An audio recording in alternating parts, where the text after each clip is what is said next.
lo que necesiten, con mucho gusto. Estamos prestos para que ustedes puedan consultar y que tengan a PKF como su socio estratégico. No siendo más nada, dejo al doctor Raúl y al señor Billy para que puedan continuar con el webinar. Gracias. Muchas gracias, Julián. Don Raúl, buenos días, ¿cómo amanece? Hola Billy, ¿cómo te va? Muy bien, gracias. Sin más preámbulos, damos comienzo a este webinar el día de hoy, ¿te parece? Sí, no sin antes darle las gracias a todas las personas que están aquí de cuerpo presente a través de la red. Y bueno, sí, demos inicio en respeto al tiempo de las personas que han sido cumplidas. Claro que sí. Bueno, muchas gracias. ¿Le parece si empezamos definiendo qué es una persona natural?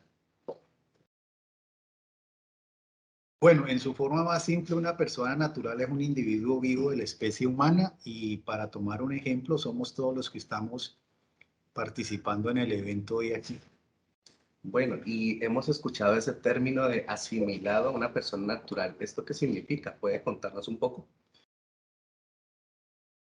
Bueno, asimilado a una persona natural significa que se le da el mismo tratamiento legal que a una persona natural. Y si me piden un ejemplo, pues tendría para presentar una sucesión ilíquida. Entonces, ¿esto quiere decir que una persona fallecida debe declarar el impuesto de renta? Bueno, digamos que una persona natural o una persona asimilada para el caso de una sucesión ilíquida es contribuyente del impuesto sobre la renta mientras no liquide la sucesión. ¿A qué me refiero? Cuando una persona fallece, esa persona en vida tiene unos bienes y el proceso de sucesión es un proceso, un mecanismo legal a través del cual los bienes del difunto pues, van a ser trasladados en propiedad a sus herederos o legatarios. Mientras ese proceso no culmina, mientras ese proceso está pendiente de terminar, se dice que la sucesión está ilíquida. Y entonces en esa condición de sucesión ilíquida, ese difunto, esta persona difunta o causante, como se llama en la ley, sigue siendo contribuyente del impuesto sobre la renta. Respecto a si es declarante o no es declarante del impuesto, habría que entrar a verificar los requisitos que establece la ley para ser declarante. Pero hay que aclarar algo, todas las personas naturales y todas las asimiladas son contribuyentes del impuesto sobre la renta. Bueno, y si todas las personas somos contribuyentes del impuesto de renta, ¿eso quiere decir que los menores de edad también deberían declarar impuesto de renta? Bueno, los hijos menores de edad, que son también personas naturales, están vivos, sí son contribuyentes del impuesto sobre la renta. Respecto a si deben o no deben declarar, lo que hay que considerar es el escenario en donde los hijos menores tienen patrimonio a nombre de ellos, perciben rentas en cabeza de ellos, y entonces bajo esta premisa, pues tendríamos dos escenarios para considerar.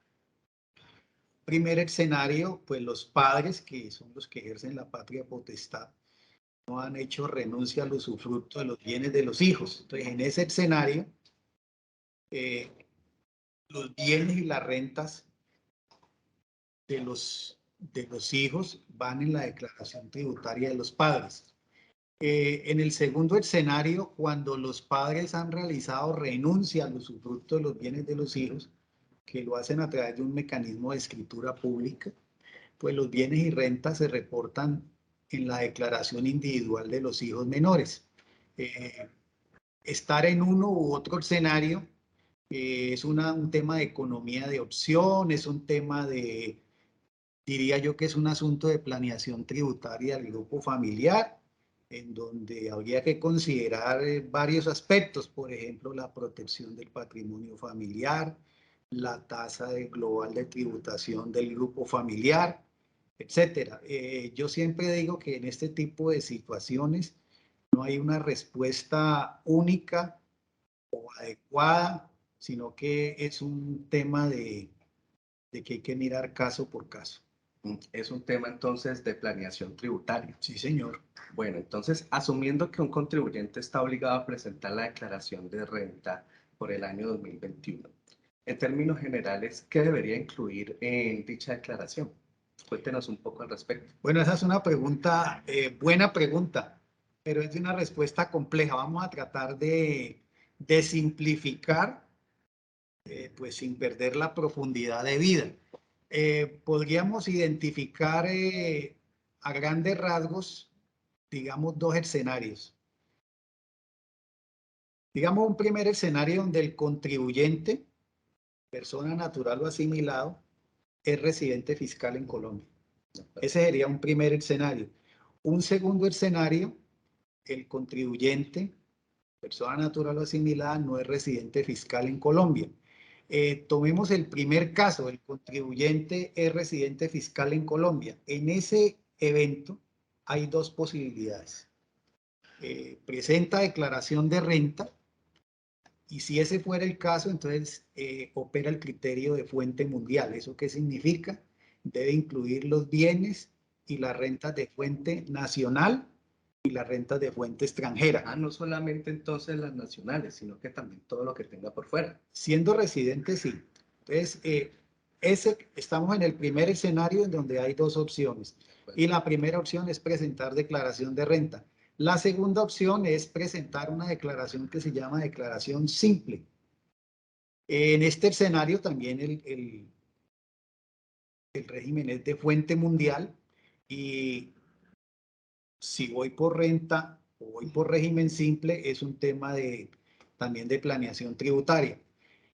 En el caso en que el contribuyente no es residente fiscal en Colombia, entonces presenta declaración de renta y reporta los bienes y rentas de fuente extranjera. En este escenario, que reitero es de no residencia fiscal, no es posible la opción del simple. De acuerdo. Bueno, si entendí bien hasta aquí, el ser residente fiscal en Colombia, pues debo reportar todas las rentas de fuente mundial, es decir, de fuente nacional y de fuente extranjera. Ello implica entonces una doble imposición respecto de las rentas extranjeras que pagaron impuestos en otros países. Bueno, esa también es una pregunta compleja. Digamos que puede ser un sí o puede ser un no. Ubiquémonos en el caso en el que el contribuyente es residente fiscal en Colombia. Por regla general, los impuestos que este contribuyente paga en el exterior respecto de rentas de fuente extranjera, ojo con eso. Los impuestos que paga en el exterior respecto de rentas de fuente extranjera, y me refiero a impuestos similares al impuesto de renta. Se pueden descontar en la declaración de renta que se presenta en Colombia, pero hasta un límite que no sobrepase el impuesto que deba pagarse en Colombia por esas mismas rentas. Lo pongo con un ejemplo. Si usted percibe una renta en un país X y allá esa renta está grabada, por ejemplo, con el 30%, y usted lleva esa misma renta en Colombia, estaría grabada, digamos, con el 25%. El descuento que usted podría solicitar en la declaración de renta cubre hasta el 25%. No me puedo tomar ese 5%. No, el 5% adicional no. En términos generales, el descuento tributario en Colombia no está previsto para devolverle el impuesto que usted pagó en el exterior por encima del impuesto que le tocaría en Colombia. Esa regla que yo acabo de mencionar es la regla que uno puede aplicar cuando las rentas de fuente extranjera fueron percibidas en un país con el cual Colombia no tiene un convenio de doble imposición suscrito. ¿Qué pasa en el evento en que la renta sea percibida en un país con el que Colombia tiene un convenio de doble imposición suscrito? En ese caso, hay una supremacía jerárquica de la norma internacional o del convenio de doble imposición. Entonces, habría que ir a revisar las reglas de reparto que trae el convenio. Entonces, a manera de ejemplo, si estamos hablando de rentas percibidas, por ejemplo, en Ecuador, en Perú, en Bolivia, que son países con los cuales Colombia tiene el convenio de la CAN, por regla general esas rentas en ese convenio siguen el mecanismo de la fuente de donde se generaron. Eso quiere decir que se graban en el país donde se originaron, el país de la fuente. Entonces, si yo percibo una renta en Ecuador, en el Perú, esa renta sería grabada en Perú, Ecuador, ¿y cómo la trataría yo en Colombia? No sería admitido el descuento tributario, pero podría solicitar una renta exenta. Ok. Porque hay un elemento importante en los convenios y es el siguiente. Los convenios están concebidos para evitar la doble imposición, pero no están concebidos para que un país asuma los impuestos de otro país. No están concebidos para que usted tenga un doble beneficio, se deben cumplir de buena fe. Entonces, no podría ser que usted solicita la renta exenta en el ejemplo que yo le menciono y luego además pide el descuento tributario porque estaría solicitando un doble beneficio. Bueno, hasta aquí vemos que el tema se va tornando un poco complejo porque no solamente habría que revisar temas internos, es decir, la imposición colombiana, sino que también estamos frente a normas supranacionales. De acuerdo entonces a lo entendido, es clave analizar la residencia fiscal del contribuyente. ¿Esto cómo funciona? ¿Puede explicarnos un poco al respecto? Bueno, esa es otra pregunta compleja de responder, pero vamos a dar una respuesta amplia y lo más profunda posible. En cada país, la norma tributaria establece reglas para determinar la residencia fiscal. Colombia no es la excepción. En el caso nuestro, este tema está abordado en el artículo 10 del Estatuto Tributario. Y para ser preciso, el contribuyente debe suministrar información para evaluarlo. Entonces, a manera de ejemplo, miremos lo siguiente. Hay un criterio de permanencia en Colombia que es aplicable tanto para nacionales como para extranjeros. El criterio de permanencia indica que si durante un lapso que inicia con el día de entrada y cuenta hasta 365 días calendario después, una persona ha permanecido de manera continua y discontinua en el país más de 183 días, es considerado residente fiscal. Entonces, pongo un ejemplo. Si una persona entró a Colombia el 15 de julio del año 2021, el lapso de 365 días corre desde el 15 de julio del 2021, digamos hasta el 14 de julio del año 2022. El año siguiente. Entonces, lo que hay que evaluar es en ese lapso de 365 días calendario, si esa persona estuvo de manera continua o discontinua más de 183 días. ¿Cómo se evalúa eso? Sumando la sumatoria de los tiempos de permanencia en el país. Si entra y sale la persona. Porque la persona puede haber entrado y haberse quedado, puede ser una persona que entra y sale, entonces se suman los tiempos de permanencia. De acuerdo. Y si esos tiempos de permanencia son superiores a 183 días, pues es residente fiscal. Para el ejemplo que mencioné, si esa persona entró el 15 de julio del 2021, es claro que el 31 de diciembre del 2021 no había cumplido 183 días. Así es. Pero si sigue en el país el año siguiente, en el año 2022, y sigue, por ejemplo, a la fecha, esa persona se volvió residente fiscal en el año 2022. Si cambio el ejemplo, digo, una persona entró al país el 2 de febrero del año 2021 y se quedó en el país durante el año 2021 y cumplió más de 183 días, es residente fiscal en Colombia en el año 2021. De acuerdo. Entonces, hay que tener muy en cuenta los días de permanencia que va a estar una persona en Colombia. Sí, Para el caso de las personas que son nacionales colombianos, los que somos nacionales colombianos, así como usted y yo, además del criterio de permanencia, hay unos criterios que tienen que ver con, por ejemplo, es posible que el nacional colombiano no esté presente en el país, que esté por fuera del país.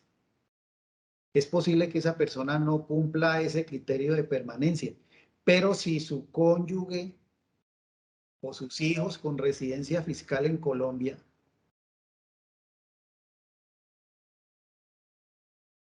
puede ser, están aquí, o sea, son residentes fiscales en Colombia, se le puede considerar residente fiscal.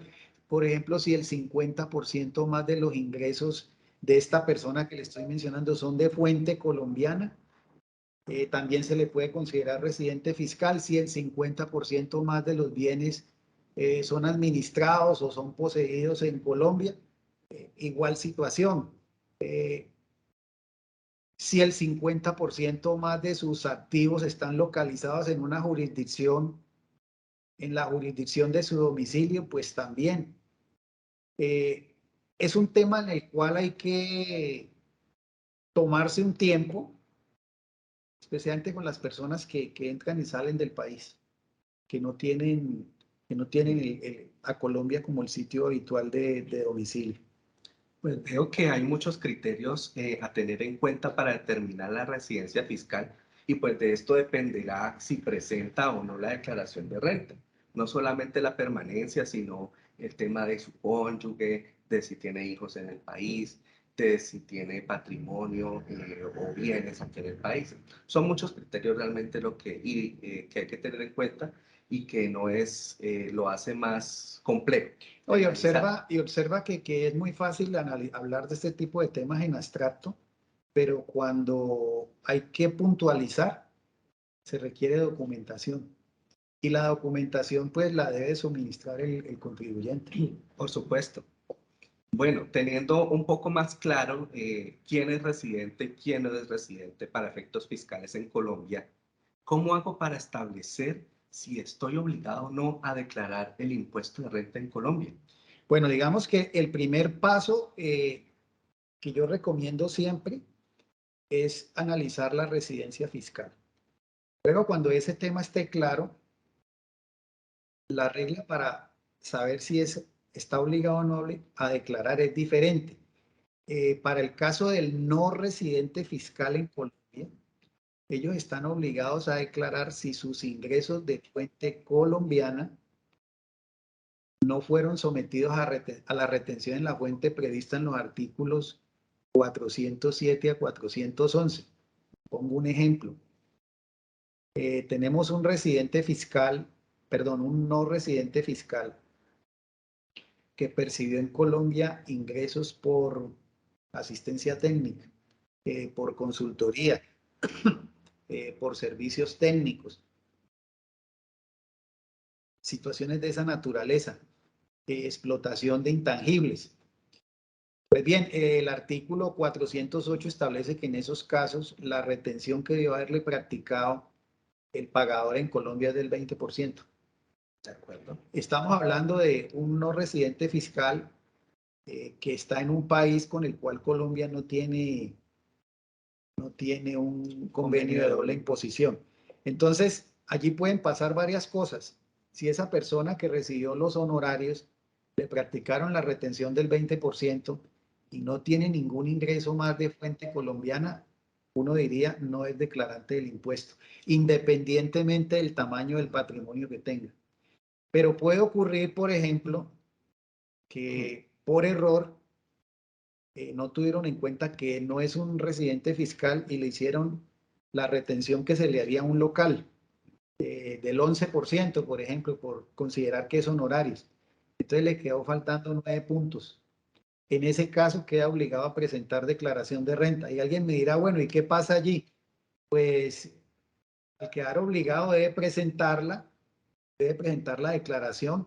Si no lo hace, queda con un riesgo de ser tratado como omiso. Ese es el caso del no residente fiscal.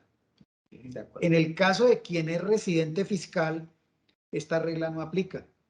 Lo que tenemos es un test que todos conocemos y que pues no me propongo tratar aquí, en donde hay varios elementos. Por ejemplo, no ser responsable del IVA. Es un criterio. Los topes de patrimonio, los montos de ingresos percibidos, el monto de consignaciones, compras. el monto de compras. Eso es lo que hay que evaluar allí. Y todos esos topes son con un criterio taxativo. Es decir, si yo quiero llegar a la conclusión o llego a la conclusión de que el contribuyente no es declarante, debo taxativamente cumplir todos esos criterios. Si me falta al menos uno, estoy obligado a declarar. Pongo un ejemplo. Una persona que tiene un residente fiscal, ¿no? Tiene un patrimonio de 100 millones de pesos. Bueno, por tope de patrimonio no está obligado a declarar, pero recibió una herencia de 200 millones de pesos. Está obligado a declarar. Otro ejemplo. Una persona, por ejemplo, que tiene un patrimonio de 100 millones de pesos, es un asalariado acostumbrado a devengar 4 millones de pesos mensuales. Hasta allí no le da obligación de declarar, Ni pero por patrimonio ni por ingresos. Pero resulta que ese año quedó cesante y le dieron una indemnización por despido injustificado de unos 200 millones de pesos. Quedó obligado a declarar. Ya superó el tope.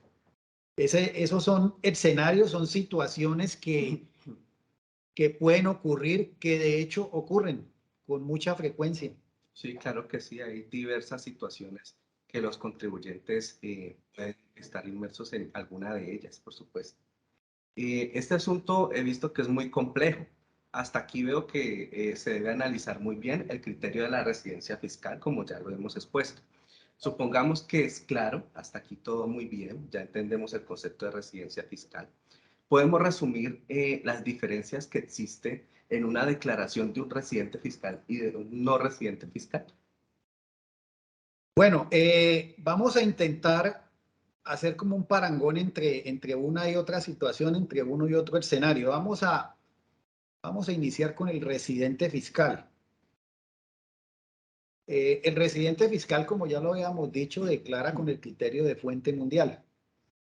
Ingresos Y patrimonio exterior y nacional. Exactamente. Si tiene activos en el exterior, poseídos en el exterior, debe presentar una declaración de activos en el exterior. Aparte de la declaración de renta que ya está obligado a presentar. Exactamente. La tarifa con la cual liquida el impuesto sobre la renta es una tarifa progresiva. ¿Eso qué significa? Significa que a medida que la base gravable es más alta, pues el impuesto es más alto y la tarifa va subiendo. Entiendo que empieza del 19% y termina en el 39%. Sí, señor. Lo podemos encontrar en el artículo 241 del Estatuto Tributario. Sí, señor.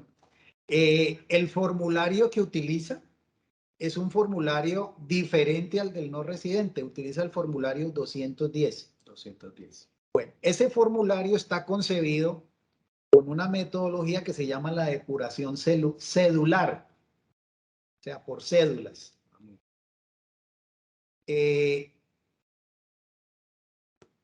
Hay algo importante aquí. Esta persona que es residente fiscal tiene una economía de opción o una... Sí, yo prefiero llamarle una economía de opción. Puede escoger entre ser contribuyente del impuesto sobre la renta o acceder al régimen simple de tributación, pero ese es un tema pues de planeación tributaria. En caso que acceda al régimen simple de tributación, no presenta declaración de renta y presenta una declaración especial para el régimen simple de tributación. Y entiendo que no todos los contribuyentes tienen la opción de poder acceder a este régimen simple. No, pero ese no es tema de esta charla. Porque habrá que hacer una evaluación. El régimen simple es un tema, es simple por su nombre, pero complejo en su manejo. Como todos estos temas tributarios. Entonces, habría que hacer una planeación tributaria, un análisis para saber si conviene estar en el simple, si puede o no puede estar en el simple. Bueno, siguiendo con el tema, el residente fiscal tiene algo importante y es que en caso de no estar obligado a presentar declaración de renta, la puede presentar de manera voluntaria. Y para Si que ha- una persona si ha tenido, podría si ha presentar una tenido declaración. retenciones durante el periodo. Pues uno puede presentar una declaración de renta voluntaria por muchas razones. Mencionemos dos. La más evidente es la persona no está obligada a declarar, fue objeto de retenciones en la fuente y alguien le hizo una liquidación del impuesto a mano alzada y le dijo, mire, aquí le da un saldo a favor. ¿A quién no le gusta el dinero? Hay que recuperar ese dinero. Entonces, solicitarlo. presentar la declaración le da la opción de recuperar ese saldo a favor. La otra razón menos evidente es una declaración de renta le da a la persona como un estatus diferente. Entonces, por ejemplo, necesita ir a hacer un préstamo bancario, por ejemplo, necesita ir a tramitar una visa. Eso da un estatus diferente. De acuerdo, muy bien. Las personas que presentan declaración de renta o renta pueden acceder también al beneficio de auditoría, pero ese es otro tema. Bueno, ahora miremos el no residente fiscal. El no residente fiscal, pues, como ya lo habíamos dicho, declara los ingresos de fuente nacional y el patrimonio de fuente colombiana. Aplica una tarifa que no es progresiva, que es la tarifa del 35%. Cosa diferente al residente fiscal, Sí, como veíamos el anteriormente. residente fiscal la tarifa es progresiva, el no residente la tarifa es el 35%. Hay un caso excepcional de tarifa del 7%, que es el de profesores contratados por periodos inferiores a 183 días por instituciones de educación superior. Interesante. Y en ese caso el impuesto va vía retención, o sea, mi entendido es que le hacen la retención y no está obligado a declarar. El formulario que utiliza ya no es el 210 del residente, sino el formulario 110. Otro tipo de formulario. Aquí no hay el concepto de depuración cedular por cédula, sino de depuración ordinaria acumulada.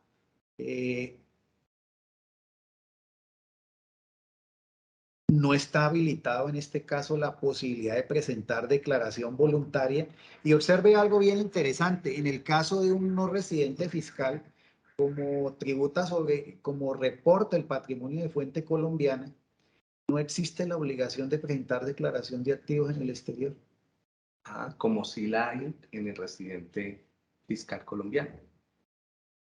Bueno, este es un tema muy complejo. Hemos visto hasta ahora que hay muchos criterios que considerar, pero de acuerdo a lo expuesto hasta ahora, hemos entendido que para cada caso hay que evaluar si es residente o no residente fiscal, que hay un formulario 210 para presentar la declaración de renta si eres nacional. Si poseo bienes en el exterior, pues debo además presentar una declaración de activos Bueno, claro, en el exterior. el formulario 210 no es simplemente por el hecho de que sea nacional, es si usted es residente fiscal. Usted puede ser residente fiscal en Colombia siendo nacional o siendo extranjero. De acuerdo, muy bien, valga la aclaración para tenerlo en cuenta. También tengo que incluir, decíamos, las operaciones de fuente mundial, que son las que obtengo dentro del país y fuera del país.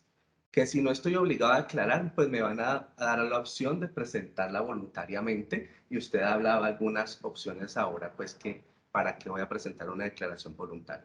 Pero entonces quisiera que me ampliara un poco el mecanismo de la determinación del impuesto de renta bajo las cédulas. ¿Esto qué es? ¿Cómo funciona? Usted lo mencionó ahora.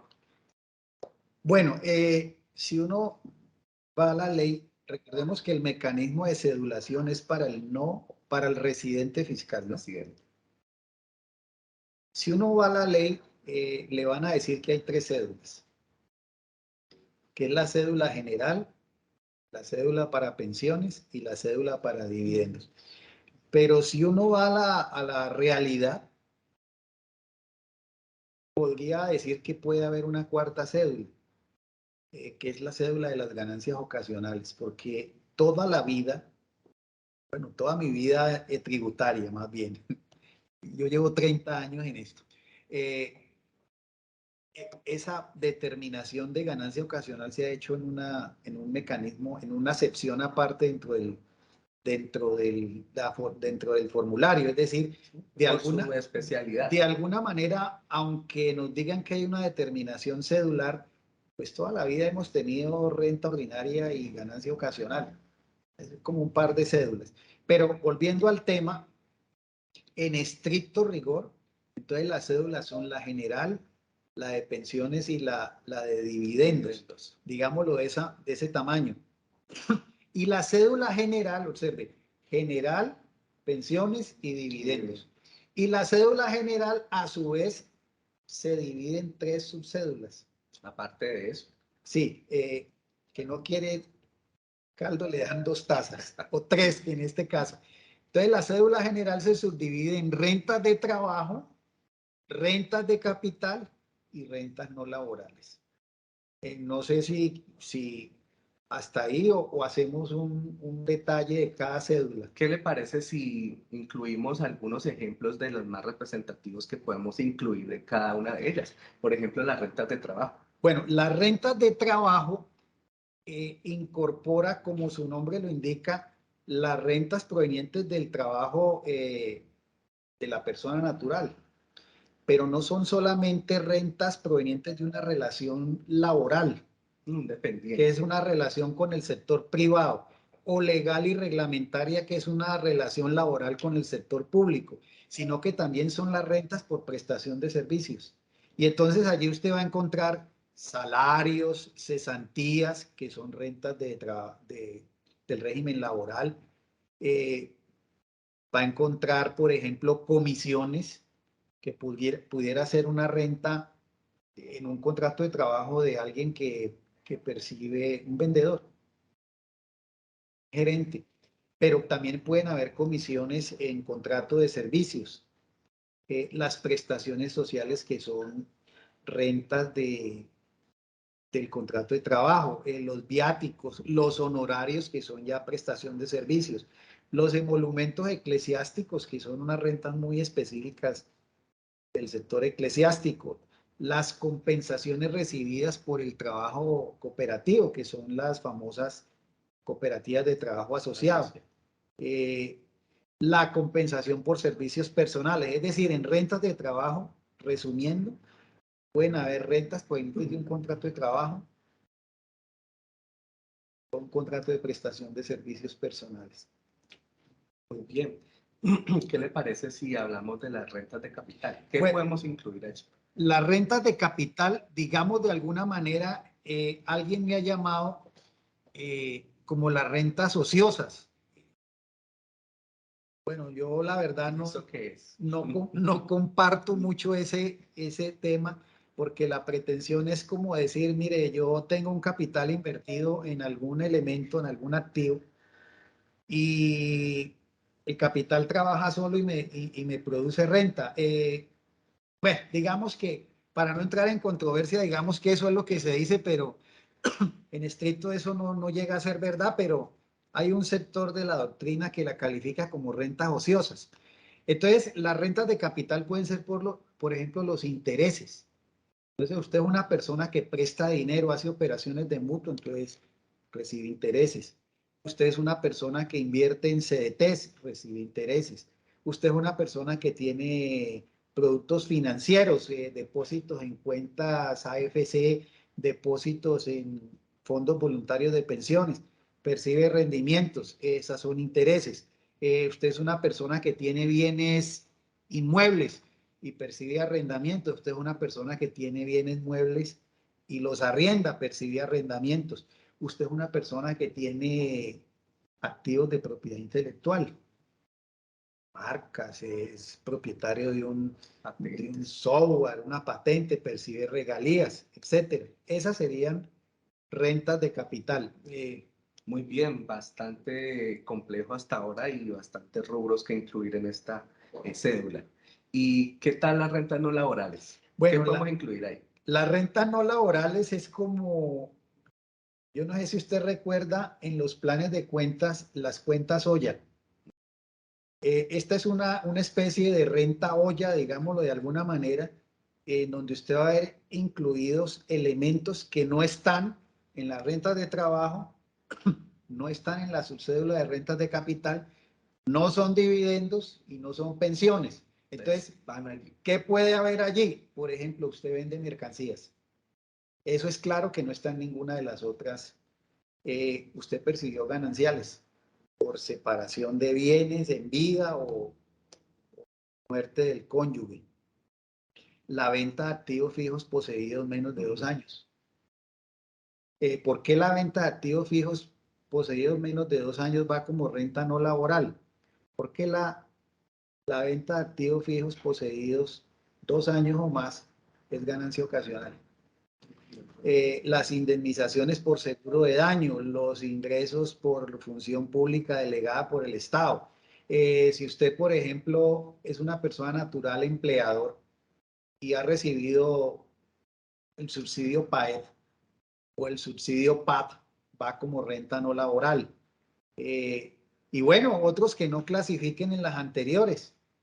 Por eso digo que es una renta olla, es una cédula olla. El resto de lo demás. Bueno, pues hasta aquí hemos hecho como un balance y un resumen de todo lo que puede ir incluido en la renta de trabajo para su claridad. Digamos que las rentas que percibe una persona como independiente. Hablamos de los honorarios, de los servicios, de las comisiones. ¿Siempre van a ir en las cédulas de trabajo? Bueno, hablemos primero que este independiente, esas rentas que perciben no las percibe en desarrollo de un contrato laboral, ¿sí? Un contrato de prestación de servicios, calificados o no calificados. Entonces, nosotros en Colombia, que somos gustosos de complicar todo, lo dividimos en honorarios, servicios y comisiones, cuando sería más sencillo llamarle contrato de prestación de servicios. Y bueno, para no entrar en Honduras. Entonces, en este caso hay dos posibilidades. Que sean rentas laborales, esa es una primera posibilidad. La segunda, que sean rentas no laborales. Entonces alguien dirá, bueno, ¿y cuándo es una y cuándo es otra? Miremos primero que sean rentas laborales. Muy bien. En el caso de que sean rentas laborales, miremoslo con un ejemplo. Un ejemplo que es de muy común ocurrencia. Un médico tiene un consultorio de él, y tiene una secretaria, o sea, tiene un empleado. En ese caso, es renta laboral. Ejemplo 2, un médico, otro médico, tiene un consultorio privado, pero esta persona sí ocupa 2 trabajadores con vinculación laboral. En ese caso, como se considera que tiene, bueno, y estos 2 trabajadores tienen una continuidad en el servicio mayor a 90 días, o de al menos 90 días. En ese caso, como en el segundo caso que mencioné, opera este profesional con un criterio más empresarial. Entonces, esa renta es renta no laboral. Es decir, que si yo tengo hasta un empleado, puedo tener una persona a mi cargo, ahí va a ser considerada como una renta de trabajo, y si ya tengo más de uno, entonces va a ser considerado no laboral. Sí, y alguien me dirá, bueno, ¿y qué pasa si yo trabajo solo? Ah, bueno, ahí sí es renta laboral. Bueno, y entonces sí, esa sería como la diferencia entre los dos mundos, entre uno y otro. Y es clave esa clasificación, porque es muy importante saber qué va en una subcédula y qué va en la otra. Y es clave por el tratamiento específico que tiene cada subcédula. Claro, como veíamos anteriormente, la cédula general abarca tanto la cédula de trabajo la de capital y la de no laborales. Entonces Ujú. es importante tener esa diferenciación para incluir los valores que corresponden en cada una de las subcédulas. Exactamente, cada subcédula tiene unas maneras, unos modos admitidos, unas partidas que yo puedo imputar o restar, unas partidas con las que puedo afectar la base imponible. Así es. Bueno, en esta cedulación de la que hemos hablado, no veo algunos ingresos que me gustaría saber de pronto cómo se manejan. Por ejemplo, el tema de las herencias, los legados, si vendo los activos poseídos por más de 2 años, ¿cómo es su tratamiento en la declaración de renta? Bueno,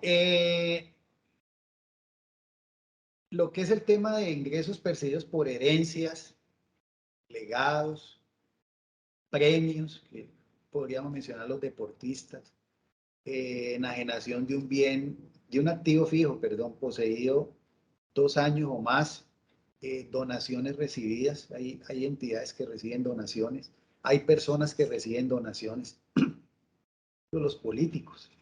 Así es. Increíble, pero bueno, sí.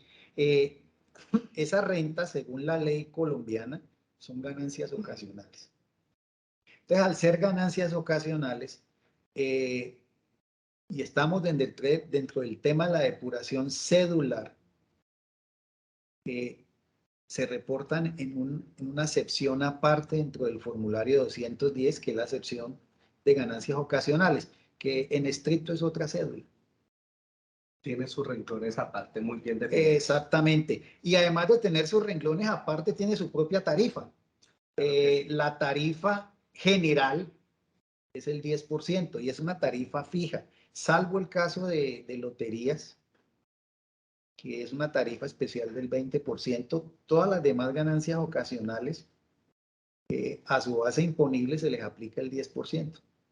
Ah, muy bien, cosa diferente que teníamos un sistema de progresividad de la tarifa en estas otras rentas. Y fíjate que es importante, disculpe que te corte, allí también cabe dentro de ganancias ocasionales, cuando hay liquidación de sociedades, el exceso de capital aportado, que haya aportado, se liquida la sociedad y entonces cada socio recibe un exceso sobre el capital que aporte y un exceso que no sea repartible, que no corresponda a, a utilidades acumuladas o a situaciones que hubieran podido Que distribuirse incrementen el como capital. dividendos. Entonces, ese exceso también es ganancia ocasional. La llamada porción conyugal también es una ganancia ocasional. Las indemnizaciones por seguro de vida también son ganancia ocasional. Okay. Hay un panorama bastante amplio de ingresos que analizar. Y entonces es muy importante tener esa claridad para poder determinar en qué sección del formulario o en qué cédula mejor voy a reportar esos ingresos. Pero ¿hay alguna manera de disminuir la base del impuesto en este sistema de renta cedular? Yo sabía que esa pregunta era obligada. Yo quiero decir algo sobre esto. Mire, la DIAN nunca va a pelear, la DIAN, que es la entidad que administra los impuestos nacionales, entre ellos el impuesto sobre la renta, nunca pelea con lo que usted suma.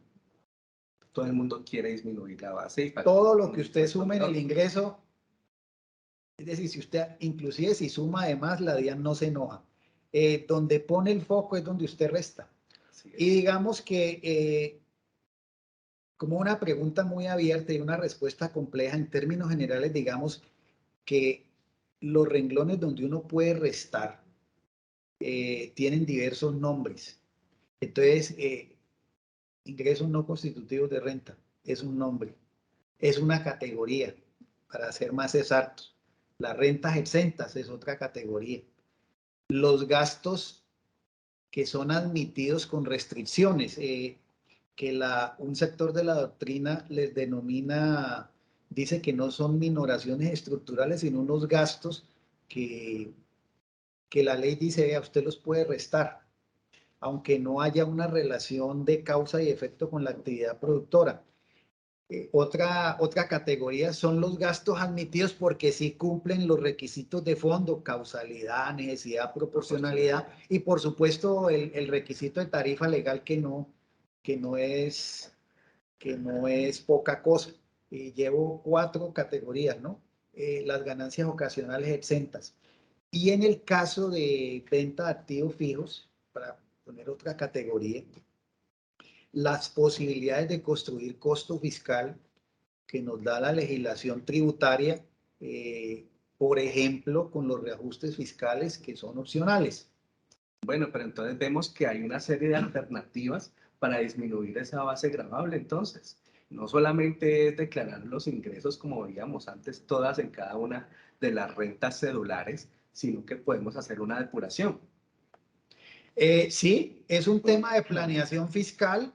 Yo sé que muchas de las personas que nos acompañan, que es bastante, estoy mirando aquí, estamos cerca de 150 personas, es una buena asistencia. Están diciendo, bueno, nosotros queremos, muchos están diciendo, nosotros queremos saber cómo bajar el impuesto. Yo les quiero decir algo a todas estas personas de la manera más juiciosa y respetuosa. Este es un tema de expertos. Así es. Y pues el hecho de estar aquí, damos una información general, pero es con un nivel de profundidad. Pero mi recomendación es, cuando usted tenga su caso, su otro caso, si tiene 10 casos, analice la situación caso por caso porque es diferente. Y acuda siempre a un experto, por supuesto. ¿Qué le parece si hablamos un poco de los ingresos no constitutivos de renta? Bueno, los ingresos no constitutivos de renta son una categoría que está expresamente en la ley. La ley dice, son ingresos no constitutivos de renta A, B, C, D, y etcétera, etcétera. De ahí no me puedo pasar. Entonces son ingresos no constitutivos de renta. Aquí hay algo importante para considerar, es que como viene en ciernes una reforma tributaria que tiene a todos con expectativa, debo decir lo siguiente, lo que vamos a manifestar aquí es derecho sustantivo en el impuesto sobre la renta y son reglas aplicables para la declaración de renta del 2021 y son reglas aplicables para la declaración de renta del 2022 que vayamos a presentar en 2023. Dicho de otra manera, si el nuevo gobierno profiere una ley con reforma tributaria, ese regalo normalmente nos lo dan en Navidad. Suele pasar. Suele pasar. Mucha gente pregunta, bueno, ¿qué pasa si en la nueva ley me cambian las reglas de juego en materia de impuestos sobre la renta? Que es la preocupación de muchos. Como es un impuesto de periodo, no aplica la norma en el periodo en el cual fue expedida la ley. Aplica a partir del periodo inmediatamente siguiente o el que diga la ley. Bueno, volviendo al tema que me plantea, que es el de los ingresos no constitutivos de renta. Pues aquí hay múltiples ejemplos de ingresos no constitutivos de renta. Está, por ejemplo, el componente inflacionario de los rendimientos financieros. Está, por ejemplo, el tema de los dividendos no gravados. Bueno, los dividendos es un tema bastante complejo. Ese tema de que los dividendos no existe un monto de los dividendos que es no grabado y otro que es grabado, pero se ha vuelto en nuestro país complejo el tema por lo siguiente, porque los llamados dividendos no grabados, algunos tienen impuesto y los grabados pues también tienen impuesto, pero enfoquémonos en los no grabados. Si usted recibe dividendos no grabados y provienen de utilidades generadas en la compañía que los distribuyó del 2016 hacia atrás, van plenamente como no grabados en la declaración de renta y no tienen impuesto. Ah, muy bien. Si usted percibe dividendos no grabados generados por utilidades causadas o devengadas del 2017 en adelante, usted los reporta como no grabados en la cédula, en la declaración, pero ellos van a tener impuesto. Un impuesto, digámoslo, para simplificar, de más o menos el 10%. Entonces aquí se hace tan importante tener una certificación con todos los requisitos que me permita identificar de manera confiable esos dividendos de dónde provienen para así incluirlos en la declaración de renta. Exactamente, y ese es un tema que creo que vamos a abordar más adelante. Siguiendo con el tema de ingresos no constitutivos de renta. Este que le voy a citar, la norma no dice expresamente que sea un ingreso no constitutivo de renta, sino que dice, no, este no es ingreso. Pero el efecto técnico, digamos que es similar o es el mismo. Los pagos a terceros por concepto de alimentación, que están en el artículo 387 raya 1. Entonces, ese concepto tiene el mismo efecto de un ingreso no constitutivo de renta. Los aportes voluntarios al RAIS, ese es otro ingreso no constitutivo de renta. Los apoyos económicos no reembolsables, otro ingreso no constitutivo de renta. La venta de acciones que cotizan en bolsa, de acuerdo con el 36 raya 1, las indemnizaciones por daño emergente. Los gananciales no están expresamente en la norma como un ingreso no constitutivo de renta, pero sí son un ingreso no gravado. El efecto es similar. Los aportes que haga el trabajador o el independiente al sistema de salud y al sistema de pensiones. Digamos que esos dos conceptos son prácticamente, a mi juicio, como dos ingresos no constitutivos de renta muy universales. Sí, yo creo que los más conocidos son los aportes a seguridad social, salud y pensión, que todos en algún momento cuando hemos sido dependientes, pues hemos tenido que aportar. Pero vemos, como usted lo ha explicado, que hay muchísimos más y hay que tenerlos en cuenta. Bueno, entiendo que los ingresos no constitutivos de renta no tienen una limitación de monto aplicable, salvo por supuesto que la ley lo haya asignado. Por ejemplo, el componente inflacionario de los rendimientos financieros que usted lo mencionaba ahora, que para este año es el 100% y siempre cada año sale por decreto. ¿Qué nos puede decir al respecto de los rendimientos financieros Bueno, y el componente inflacionario? Gracias. Ese es muy importante. Efectivamente, el componente inflacionario este año es el 100%, pero sí tiene una limitación no de monto, sino de origen de los rendimientos. Es decir, no todo rendimiento financiero es objeto del 100% de componente inflacionario, o no todo rendimiento puedo decir que es 100% no gravado. Y entonces eso nos lleva a una pregunta, bueno, ¿cómo así? Entonces, ¿cuáles rendimientos financieros son objeto del componente inflacionario? Yo voy a permitirme, la memoria mía fotográfica es bajita, pero voy a permitir leerlo. Los que provengan de entidades sometidos a inspección y vigilancia de la Superintendencia Financiera. Ese es un caso. Entonces ya sabemos ahí, son los bancos, las corporaciones. Los que provengan de entidades vigiladas por la Superintendencia de Economía Solidaria. Entonces ahí están las entidades del sector cooperativo. Muy bien. Los que provengan de títulos de deuda pública.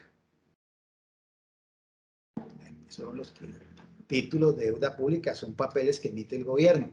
Muy bien. Los bonos y papeles comerciales de sociedades anónimas cuya emisión o oferta haya sido autorizada por la Superintendencia Financiera. Entonces son 4 casos. Muy bien. Entonces, no todos los rendimientos financieros van a tener el tema del componente inflacionario no gravado de rendimientos. No. Mire, por ejemplo, el caso de una persona que se dedica a la noble labor del agiotismo. Me da un poco de hilaridad el tema, lo pongo.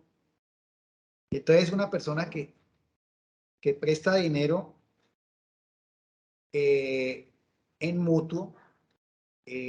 Esa persona recibe rendimientos financieros, pero esos rendimientos financieros no serían objeto del componente inflacionario. Ah, de acuerdo, muy bien. Me están diciendo por acá que ya cumplimos 1 hora. Ah, llevamos 1 hora ya hablando muy entretenidamente sobre este tema Lo que es muy complejo. Vemos que no es nada fácil analizar un impuesto de renta. Básicamente lo que eso significa es que debemos terminar en este momento la actividad. ¿Será que nos pueden dar unos minutos más? Bueno, en respeto a nuestra numerosa audiencia, vamos a extendernos un poco más. Y muchas gracias a ustedes por la asistencia. Pero hablemos entonces un poco de gastos. ¿Podemos incluir gastos en la declaración de renta?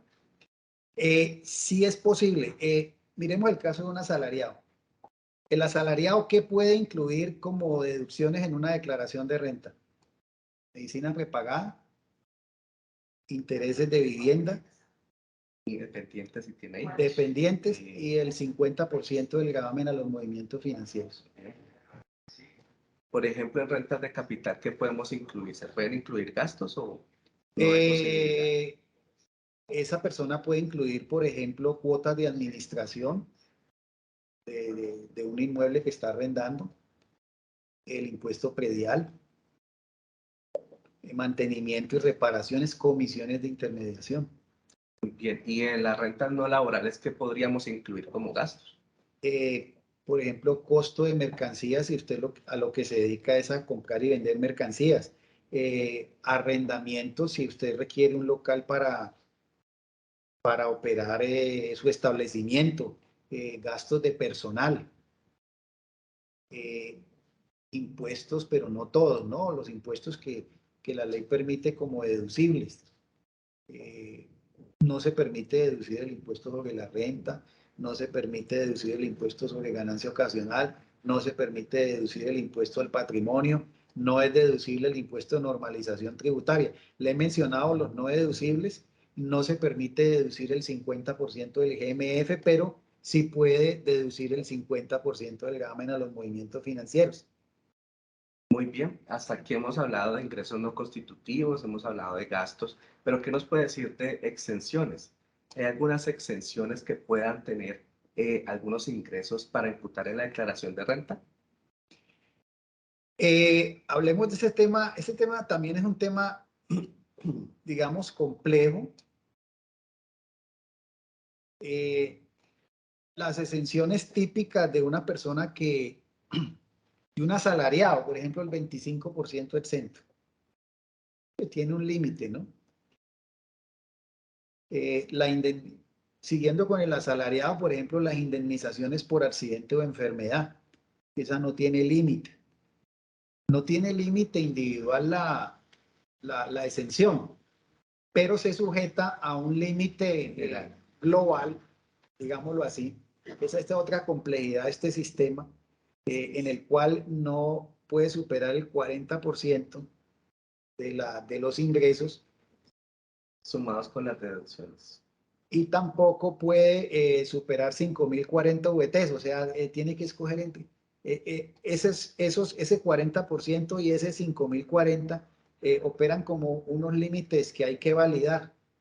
Está, por ejemplo, el tema de gastos de representación. Este es un tema que a mí me perturba algo. Siento mucho respeto por la rama judicial, pero gastos de representación de magistrados, fiscales, procuradores judiciales, son rentas exentas. Yo nunca he entendido por qué hasta el 50% del salario. Pero bueno, también de los jueces de la República. Así es. Digamos que esos son ejemplos de rentas exentas. También. Bueno, ¿y qué pasa con las personas que aportan, hacen aportes voluntarios a fondos de pensiones y cuentas AFC, de fomento a la construcción? Bueno, estas también son rentas exentas, según la ley. Es una posibilidad que está allí, digamos que en términos reales es para quien tenga capacidad de ahorro. Y respecto a si puede generar menor impuesto, la respuesta que yo daría es un sí condicionado.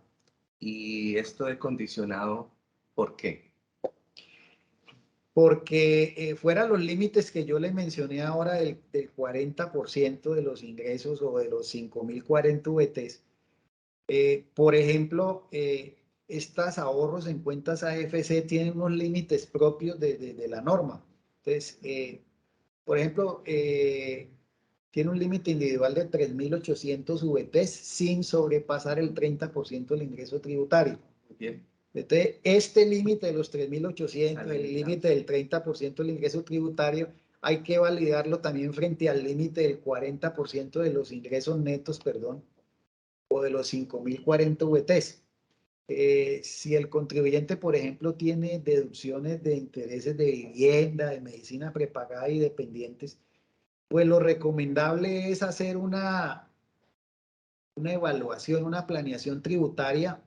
Si lo que el contribuyente quiere es, mire, yo quiero obtener el monto de ahorro con el cual puedo obtener el mayor beneficio fiscal. Entonces se vuelve un tema de planeación tributaria también. Exactamente. Y ese monto óptimo de ahorro, digamos que la matriz o la cédula con la que uno hace el análisis dice son 100 pesos. Eso en la práctica, ¿qué significa? Entonces el contribuyente, el cliente dice, bueno, y si yo ahorro 150 pesos, dije, no, si usted ahorra cualquier peso adicional a 100, el impuesto y la base queda Claro, tal como está, no va a cambiar. Por eso es un tema en el que yo le decía que la posibilidad de ahorro era un sí condicionado. de acuerdo. Muy bien. Bueno, pues hemos hablado de las deducciones y de gastos, pero no vi que mencionara los intereses de vivienda, medicina prepagada y dependientes. ¿Estos cómo operan en la declaración de renta? Bueno, siendo más preciso, los intereses para adquisición de vivienda me puedo deducir 100 VTs mensuales, es decir, al año máximo 1.200 VTs. Es decir, que también tienen un límite. Sí, y esta es una regla que tengo que tener juicio. ¿Cuándo puedo? Tengo que revisarla frente al término que, o sea, viniendo a ese tipo de detalles que son los detalles de los asesores. Si yo el crédito, por ejemplo, me lo aprobaron, diga usted, en noviembre 1 y la norma me permite 100 VTs mensuales, entonces tengo que validar 200 VTs Muy bien. como límite. Si yo el crédito ya lo tengo de vieja data y durante todo el año tuve el crédito, tengo que validar 1.200 VTs. Intereses por préstamos educativos al ICETEX también tienen un límite de 100 VTs anuales. El tema de medicina prepagada o pagos por seguros de salud tiene un límite de 16 VTs por mes. Y pasa lo mismo que ocurre, que plantea ahora con los intereses de vivienda. La deducción por dependientes es un monto de máximo de 32 VTs mensuales, pero no me puedo sobrepasar del 10% del ingreso laboral. Entonces, ¿cuál de los dos tomo? El menor de los dos.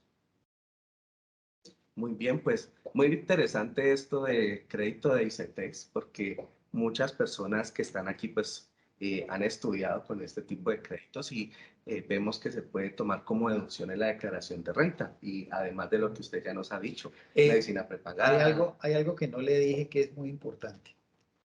Los intereses de vivienda, los intereses por préstamos educativos al ICETEX son deducciones que aplican para las rentas de trabajo, para las de capital y no laborales sin ningún problema. Pero los de medicina prepagada y los de dependientes son exclusivas de la cédula de rentas de trabajo. ¿Cómo le parece? Muy interesante porque esto como hay que incluirlo muy bien en los renglones de la declaración, pues hay que tener ese tipo de claridades para no cometer algún error cuando estamos diligenciando la declaración. Bueno, por temas de tiempo nos vamos a extender 15 minutos más y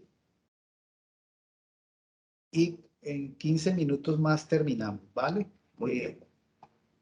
Bueno, uno realiza, digamos, estos eventos con la pretensión de ser lo más claro posible, pero debo reconocer que no es fácil hacerlo porque la legislación, la verdad, no es muy amigable.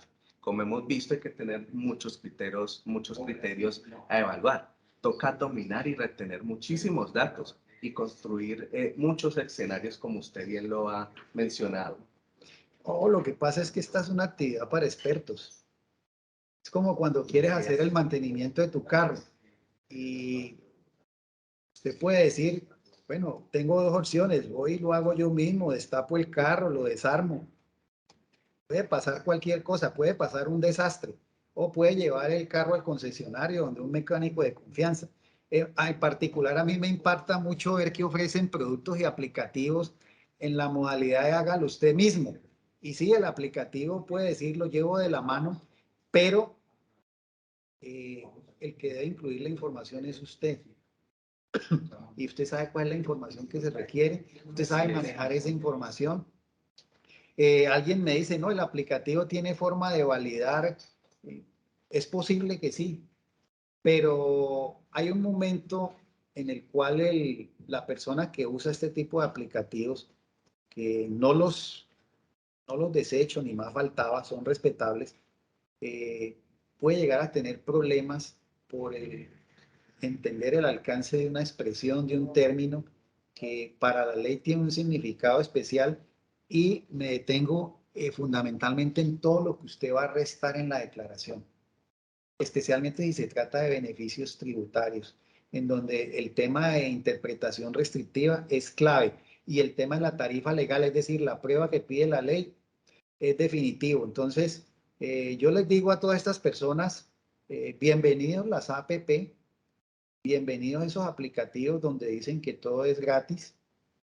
Eso está bien. Bienvenido el aplicativo de la DIAN, hágalo usted mismo también, si encuentra que la página es amigable. Pero este es un asunto muy delicado. Mire, una declaración de renta mal confeccionada es comida para hoy, porque cumplo el deber. No, ya cumplí el deber, pero puede ser una fuente de problemas futuros segura, porque la DIAN de hoy tiene un mecanismo de información, un tamaño de información muy grande, y tiene unas tecnologías de analítica de datos y de inteligencia artificial que es bueno no olvidar, no pasar por alto, no desafiar. No, este es un tema definitivamente de expertos y tiene usted toda la razón. Pero volviendo al tema que nos interesa, ¿qué podemos decir de las pensiones y estas personas que reciben ganancias ocasionales? Bueno, las pensiones están otra vez en la mira por el tema de la reforma pensional, que no es tema de este foro, pero se ha dicho nuevamente que hay intención de grabarlas. El nuevo director de la DIAN y el nuevo ministro de Hacienda hablan de un monto de 10 millones para arriba, entonces no se han referido a ningún tipo de renta en particular. Como lo que han dicho es muy general, uno podría decir allí pueden caber las pensiones. Entre otras cosas porque en Colombia existe la tesis, digamos, que está aprobada, para no entrar en esa discusión, de que las pensiones muy altas en Colombia tienen un componente de subsidio alto. Entonces, con las dificultades que supone una reforma pensional, lo que ha pasado de unas 2 o 3 reformas para acá es que ha habido el intento de grabarlas, y creo que en esta nueva reforma ese intento permanece. Mientras ello ocurre, digamos que con la norma disponible son exentas 1.000 VTs por mes. Es decir, estamos hablando de 36.308.000 pesos por mes.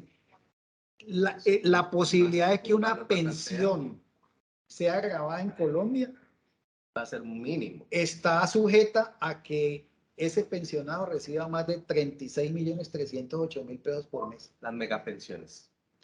Esos son temas delicados. Y respecto a las ganancias ocasionales, hay unas partidas que son exentas, y entonces ilustremos con algunos ejemplos. Miremos el caso de las herencias, legados y donaciones. Y estamos hablando de las herencias y legados que son recibidos por los no legitimarios. O sea, el no legitimario, pues, ese es otro tema amplio, pues. En ese caso, ¿qué ocurre? Hay un tope exento, es el 20% es exento, pero no puede pasar de 2.290 VTs. En términos de un ejemplo, una persona que es un no legitimario, por ejemplo, vio un señor, él tenía una herencia hizo un testamento y le dejó a un sobrino, que ese no es legitimario, le dejó una herencia de 20 millones de pesos. El 20% es exento, o sea, 20 millones son exentos, pero va a pasar a pagar el impuesto del 10% sobre 80 millones, o sea que el impuesto ahí vale 8 millones de pesos. Otro ejemplo de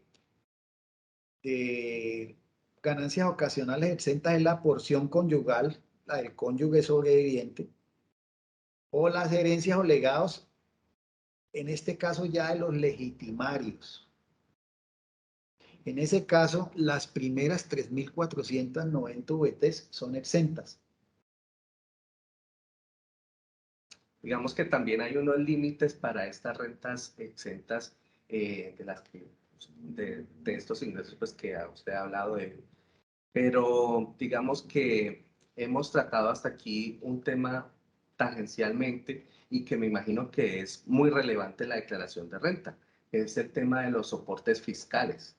¿Qué nos puede decir al respecto? Y hablaba usted de la tarifa legal. ¿Cuáles son esos documentos más importantes que requieren un documento soporte sí o sí que nos lo tiene la declaración de renta? Esta es una situación por la cual yo le digo a la gente que utiliza estas APP y que va al aplicativo de la DIAN, señores, no dejen de tener un experto porque para todo lo que ustedes restan en la declaración, en general la ley pide un documento soporte con un contenido. Por ejemplo, usted quiere pedir el 50% del GMF, ¿cuál es el documento soporte? El certificado que les pide el banco. Usted quiere dividendos y va a incluir dividendos grabados y no grabados y retenciones, el certificado de dividendos. Usted tiene, por ejemplo, una donación sobre la cual va a pedir el 25% de descuento tributario. Necesita un certificado de donación que tiene unos requisitos. Muy bien. Yo te propondría, ya que estamos cortos de tiempo, que hablemos de un tema que es muy importante que no hemos tratado hasta ahora. ¿Le parece si hablamos un poco del patrimonio? Ya hablamos de ingresos, de deducciones, de costos, gastos, soportes, pero el patrimonio, ¿qué hay del patrimonio en la declaración de renta? Ese es un tema importante. Yo invito a la gente, mire, el gobierno que no está posesionado está hablando de un impuesto al patrimonio a partir de 1.000 millones de pesos. Entonces, ¿eso qué significa? Que esta declaración de renta del 2021 es una declaración que no es solamente para cumplimiento, sino que es estratégica. Lo que se haga en esta declaración es clave.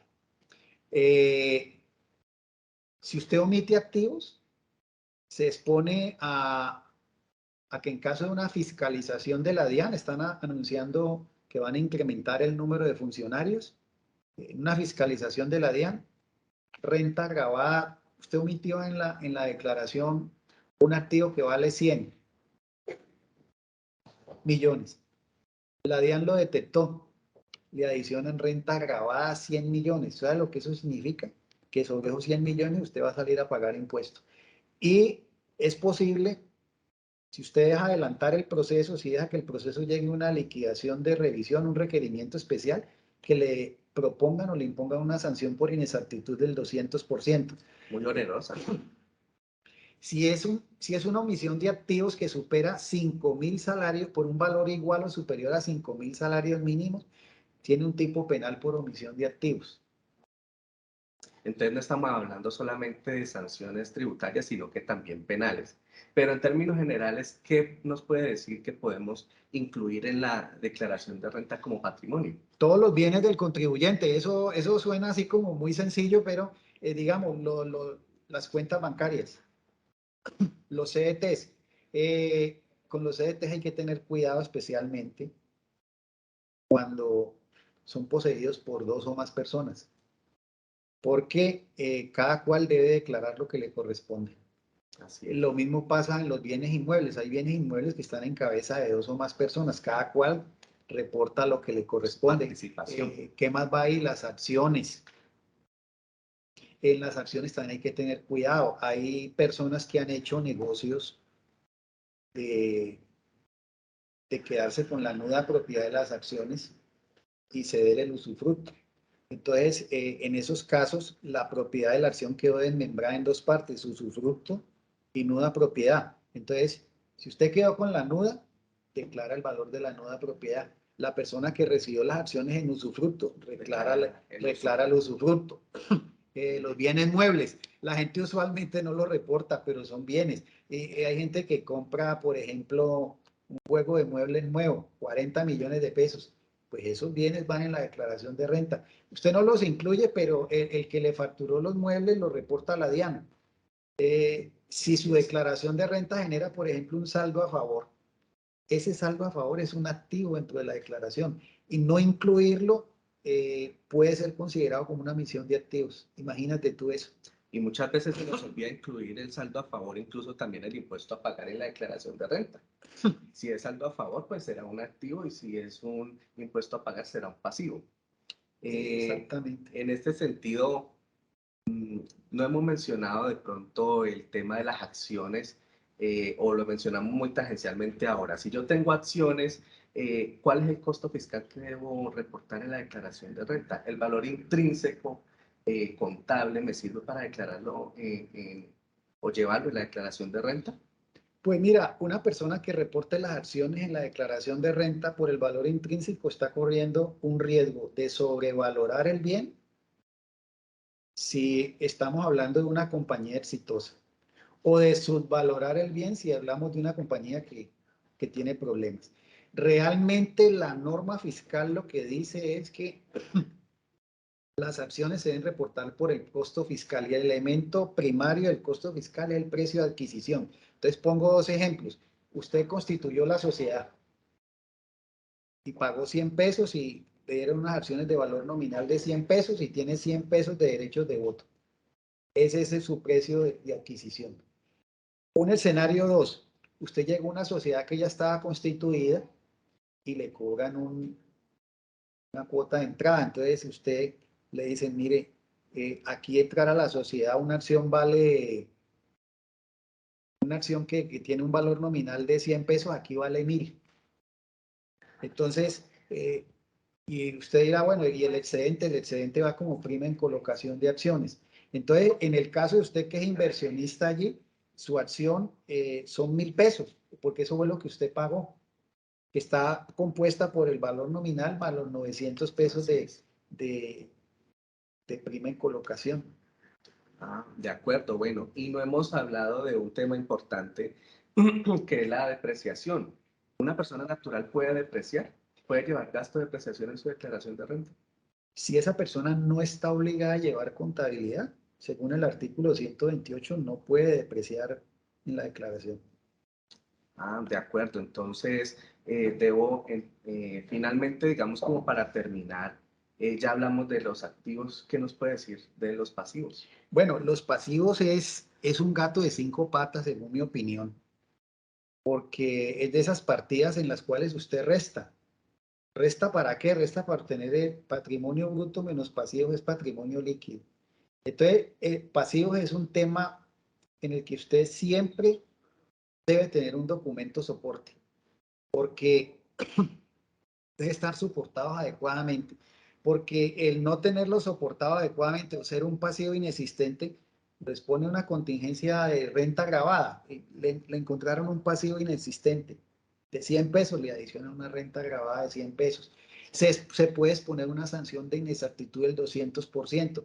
Si usted incluye activos pasivos inexistentes, también hay consecuencia penal. Si ese pasivo inexistente es mayor o igual a 5.000 salarios mínimos y la DIAN le hace una liquidación oficial, haciéndole ese rechazo, una liquidación oficial, usted se expone a un tipo penal en el cual corre el riesgo de incurrir en prisión de 48 a 108 meses de prisión. Y esta misma situación es para el tema de los activos omitidos. Muy bien, hay que tener mucho cuidado con ese tema. Pero, entonces, ¿cuál es la prueba de los pasivos? Digamos que la ley habla, estamos hablando de un contribuyente que no está obligado a llevar contabilidad, ¿de acuerdo? Que son la mayoría de las personas naturales. dice que solo podrán solicitar pasivos que estén debidamente respaldados por documentos de fecha cierta. Y entonces esta norma genera confusión en la gente, pero no en el experto. El experto sabe que un documento de fecha cierta es un documento que ha contado con una atestación de un servidor público o generalmente de un notario. Entonces usted hace un pagaré, usted incluye en la declaración de renta del 2021 pasivos por 500 millones de pesos. Viene la DIAN y lo visita y usted saca un pagaré. Y entonces el funcionario dice, oiga, pero este pagaré tiene aquí una fecha de constitución del pagaré, pero no tiene una fecha cierta.